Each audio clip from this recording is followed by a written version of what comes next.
Tuan Guru Bajang atau populer dengan akronim TGB, nama sapaan yang melekat pada Muhammad Zainul Majdi. Sebutan yang lahir dari masyarakat terhadap sosoknya, seorang ahli agama atau tuan guru dalam sebutan masyarakat Lombok dengan usia muda atau bajang. Sebutan ini disematkan saat TGB mulai melakukan aktivitas dakwah berkeliling dari kampung ke kampung, dari masjid ke masjid, menggelar pengajian usai menyelesaikan studi magister di Universitas Al-Azhar Mesir. Kedalaman ilmu dan gaya dakwahnya menjadikan TGB cepat populer. Kehadirannya mengingatkan publik pada kakeknya, Al-Maghfurullah Maulana Syekh Tuan Guru Kiai Haji Muhammad Zainuddin Abdul Majid, pahlawan nasional, pendiri Nahdlatul Wathon, organisasi yang juga kini dipimpin TGB. TGB menapaki jalan dakwah di medan politik. Pada pemilu 2004, TGB terpilih menjadi anggota DPR RI. 2008, TGB mengikuti kontestasi Pilkada Gubernur, pemilihan kepala daerah pertama yang dipilih secara langsung, mengalahkan gubernur incumbent dan dua pasangan lainnya yang merupakan para politisi senior. Saat dilantik September 2008, TGB tercatat sebagai gubernur termuda se-Indonesia oleh Museum Rekor Indonesia atau MURI, yakni dalam usia 35 tahun. Usia muda justru TGB menunjukkan kinerja cemerlang, bahkan 2 periode gubernur. TGB juga menghadirkan sederet sejarah. NTB yang semula dikenal sebagai kantong kemiskinan, kini berubah wajah. Angka kemiskinan saat mengakhiri jabatan turun menjadi 14%. Pariwisata jadi primadona. Kunjungan pariwisata tembus 2 juta pengunjung per tahun atau meningkat 4 kali lipat. Pariwisata NTB yang tengah tidur pulas bangkit menjadi poros perekonomian. Konektivitas kian meningkat dengan infrastruktur jalan mulus dari ujung barat hingga timur. Bandara baru juga hadir sebagai wajah baru di NTB. Capaian di bidang pendidikan dan kesehatan juga kian menggembirakan. Angka kematian ibu dan bayi ditekan. Angka putus sekolah bisa ditekan melalui program beasiswa bagi siswa miskin. Atas berbagai capaian ini, secara agregat, NTB selama TGB menjadi gubernur tercatat sebagai pelaksana terbaik Millennium Development Goals atau MDGs di seluruh Indonesia.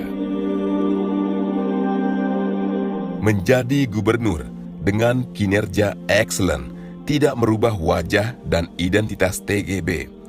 Keilmuannya justru memberikan warna dan pondasi yang kokoh. Sisi kepemimpinan dan kebijakan TGB, ulama dan ahli tafsir Al-Quran tetap menonjol. Salah satu inovasi yang paling moncer menjadi percontohan nasional adalah hadirnya pariwisata halal atau pariwisata ramah keluarga. 2015, Pulau Lombok membukukan diri sebagai World Best Halal Tourism dan World Best Honeymoon Destination. Program ini merupakan buah dari implementasi nilai-nilai Islam rahmatan lil alamin. Aktivitas ekonomi masyarakat berkembang. Di satu sisi bisa meminimalkan dampak negatif. Kebijakan ini tidak hanya bagi umat Islam, tetapi juga implementatif bagi seluruh pelaku wisata.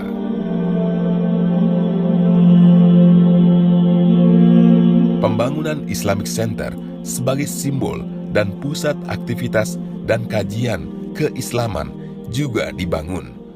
Fasilitas dan aktivitas yang dibangun megah di tengah pusat kota menjadi salah satu legasi dari visi TGB. Berbagai daurah dan holakoh dengan mendatangkan para ahli ilmu agama rutin digelar. Tokoh-tokoh Islam juga dihadirkan dan sederet ulama dan guru besar lainnya memperkaya khasanah keislaman di NTB yang berjuluk Bumi Seribu Masjid. Selaku alumni Al-Azhar, TGB juga kerap menghadirkan para guru besar dari alma maternya. Konferensi internasional dan multaqo nasional 4 alumni Al-Azhar digelar di Ballroom Islamic Center NTB. Acara ini dibuka oleh Presiden Republik Indonesia, Bapak Joko Widodo.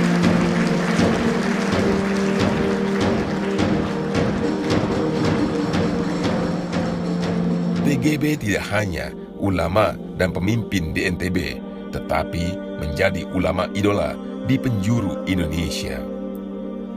Di sela-sela kesibukannya sebagai gubernur, TGB memenuhi undangan pengajian dan silaturahmi dari Provinsi Aceh yang berada di ujung barat Indonesia hingga Papua di ujung timur Indonesia.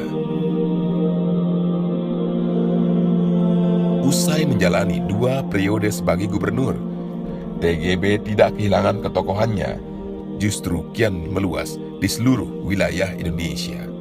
Penyampaiannya yang runtun, teduh, dan mendalam menghadirkan Islam wasyatiyah, menjadikan TGB sebagai oase di tengah padang tandus.